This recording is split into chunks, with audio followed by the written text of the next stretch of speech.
3-4 दिन हो गए लगातार बारिश लगी है, भारी तबाही है। बनी में भी 5 लोगों की मारे जाने की खबर है और तरनार नाले पर पुल ध्वस्त हो गया।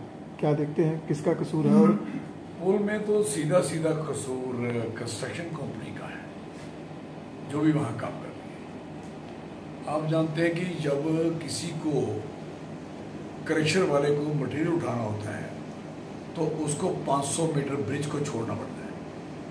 आप मुझे बताओ, वो पागल हैं जिन्होंने ये कायदा और कानून बनाया?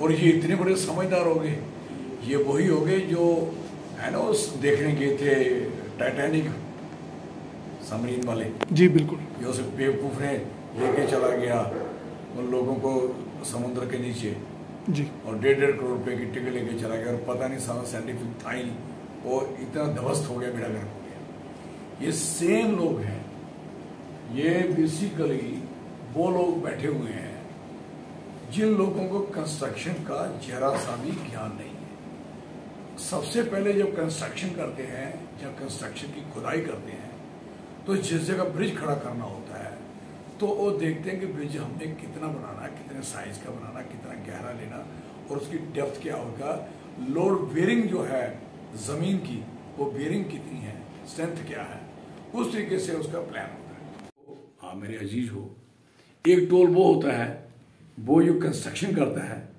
वो कंस्ट्रक्शन करने के बाद कौन कंपनी, जो भी कंपनी काम करती है वो गवर्नमेंट से पैसा नहीं लेती, तो वो पैसा उससे रिकवरी उसमें उसको मिलता है, उसको तय होता है कि मैं 10 साल 15 साल टोल लूंगा है। एक वो होता है, एक टोल वो होता है जो सड़कें बन गई होती हैं उसकी मेंटेनेंस के लिए एक सुंदर सड़क रहे, बढ़िया रहे, अप टू मार्क रहे, तो उससे टोल लिया जाता है। और तीसरा नंबर, जो सड़कें ऑलरेडी पुरानी बनी हुई हैं, जो सड़कें पहली सरकारों ने बनाई, जब टोल का जिक्र तक नहीं होता था, पता ही नहीं होता था टोल होता क्या है। पहले वो वेलफेयर स्टेटें होती थी, हमारी वेलफेयर स्टेट लगता था कि हमारा भले के लिए बना। अब ये हो रहा है कि लोगों से जो भी काम हम कराएंगे, लोगों की खाल जरूर देंगे, जरूर उधेड़ेंगे उसकी, जरूर उसके नुकसान करेंगे, जिससे पोजीशन। तो इसलिए ये टोल, इसमें क्या, इनकी कोई भी सड़क हिंदुस्तान में नहीं है जो टोल लेने की योग्य, जो इन्होंने बनाई है समय सरकार ये चल रहा है वहां। और इतनी मुश्किल से अभी वो सड़क देखिए, इनको पता नहीं, एक होते हैं लिंक रोड, एक होते हैं नेशनल हाईवेज, इनमें 3-4 किस्म के रोड्स होते हैं और इनको एक देखा जाता है कि कौन से रोड पे कितनी थिकनेस होगी प्रीमिक्स की, लुक की, कहाँ आपको सीमेंट डालना है, कितना डालना है, और व्हाट इज द स्टैंडर्ड होगा, काम का लेवल क्या होगा, वो सारा तय होता है। जब वो सारी चीजें तय होती हैं तो ये सारी चीजें तय होने के बजाय इन्होंने क्या किया है, अपनी मर्जी से ही, मैं कहता हूँ ये ऐसे होता है ना, देर नगरी चौपटा राजा टगे सरबाजी, टगे सरबाजी, चलो लगाओ तबाही कर दो। अब ये लिंक रोड हमारे सारे के सारे खत्म हो गए, हमें नेशनल हाईवे बना के देने, वो भी शक्ल देखो नेशनल हाईवे की, ये बना के देने उन्हें। और जितने आपका जो सड़क जा रही पल्ली वाली नीचे, आप देखो उसकी भी हालत में खराब करना शुरू होगी उसकी। पुल टूटने के कारण आवागमन यात्री काफी परेशान, ये सारे पानी डाइवर्ट कर दिया, ये सारे कानून लोगों के ऊपर है। जिस बंदे ने कोई वहां कोई चीज अपनी प्राइवेटली अपना घर भी बनाना हो तो वो भी नहीं बना सकता ब्रिज के दाएं बाएं। अगर किसी ने एक ट्राली का पत्थर और 1-2 पत्थर भी उठाने हो वो नहीं उठा सकता, उसके लिए बड़े कानून है। अगर किसी ने क्रशर पूरे कागज पत्थरों से लगाना हो तो वो यहां से मार नहीं उठा सकता। और दूसरा नंबर आपको बताएं, एक और काम देखोगे, इतनी मटेरियल उठाया जा रहा है और सारा मटेरियल उठा के सड़क के किनारे किनारे किनारे किनारे इन्होंने डैम्प लगाए हैं। कहाँ? यहाँ ऑर्डर नहीं है कि आपको कोई कानूनी अख्तियार नहीं है कि यहाँ वो क्रशर आप जो अपने लगाए, इन्होंने क्रशर लगाए जो कंपनी वालों ने, वो आपका कोई ना डिस्टेंस, ना कोई पोल्यूशन का कोई जिक्र, ना कोई कागजी पत्री, लोगों के लिए कानून है सारे। I am sorry for that, very sorry. सख्त चक की बात करें तो सरदार और सरदारनी बच्चा 2 इनको सब वहां मार पड़ी है, कुल्फी खाने गए थे, अब तो कुल्फी नहीं खा पाएंगे। और एक बाहर के बंदे ने उसके पीछे, औरत के पीछे हाथ मारा।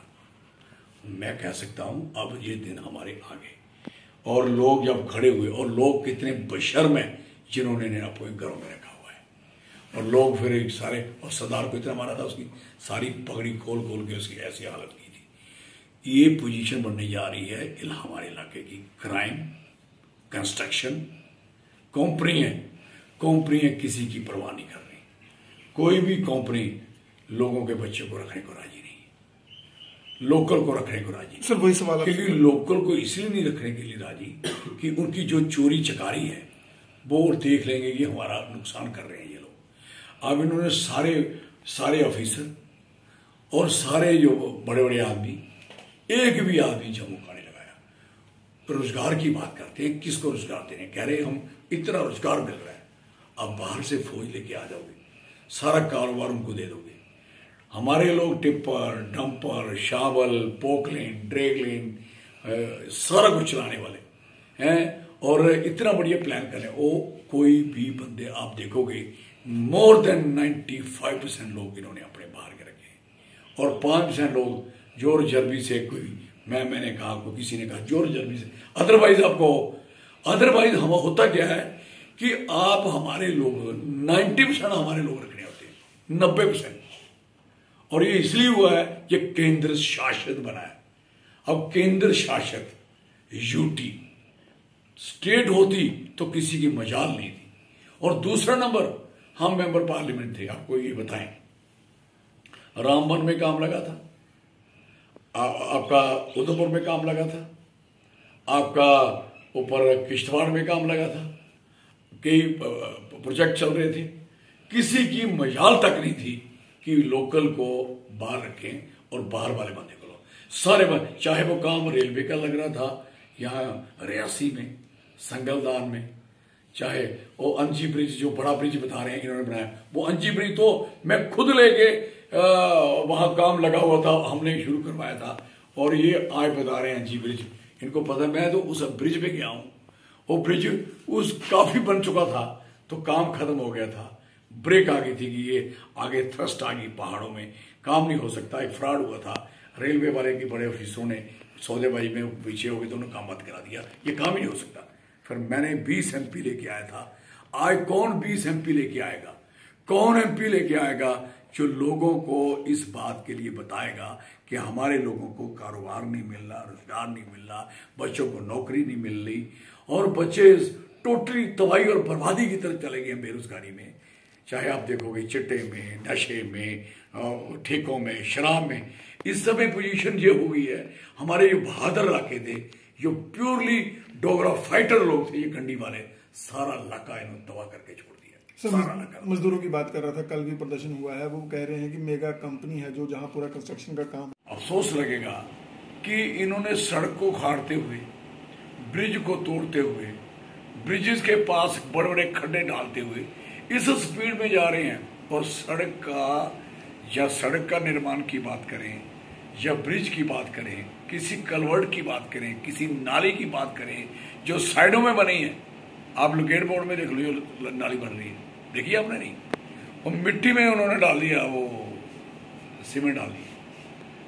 और क्योंकि मैं रोज गुजरता हूं, मुझे पता है ये इनका सबसे ज्यादा सब स्टैंडर्ड काम NH का पहली बार देखा मैंने, कभी ऐसा नहीं होता, इतना घपला हो चुका है कि आप पूछने वाला कोई नहीं है।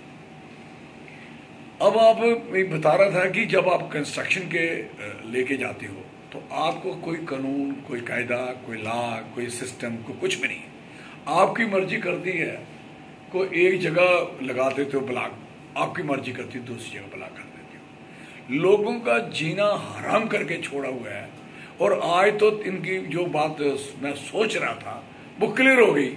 मैंने 4 दिन पहले इनका एक बड़ा ऑफिसर आया था, मैंने कहा भाई आपका काम बहुत गंदा हो रहा है। वो एक कलवर्ट ओल्ड कटुआ सांबा रोड पे, जो हमारा भी वहाँ स्कूल है, वहाँ एक ब्रिक जो कलवर्ट बनी थी, जो रोड बोर्ड हमने बनाया हुआ है, उस रोड बोर्ड में नाली पे ही वो डाल रहे थे। मैंने कहा यहाँ हजारों गाड़ियाँ जा रही हैं पंजाब तक, फतेहपुर तक, परमानंद तक। ये हमारा 8th नेशनल हाईवे है, वो नीचे वाला जो मरीन से गुजरता है, उसके साथ अप्रोच है। तो आप सब स्टैंडर्ड काम क्यों कर रहे हो? वो मैंने बंद कराया, फिर उन्होंने थोड़ा बहुत ऐसे उसे करके तो एक आधा हिस्सा बनाया, अभी आधा बनेगा। ये ब्रिज, ये क्या, अगर ये बारिश बंद ना हो तो आप तमाशा देख लोगे। ये सड़क ऐसी हो जाएगी जैसे 47 से पहले जम्मू कश्मीर के लोगों ने गाड़ी देखी हुई थी खड्डों में जाती हुई,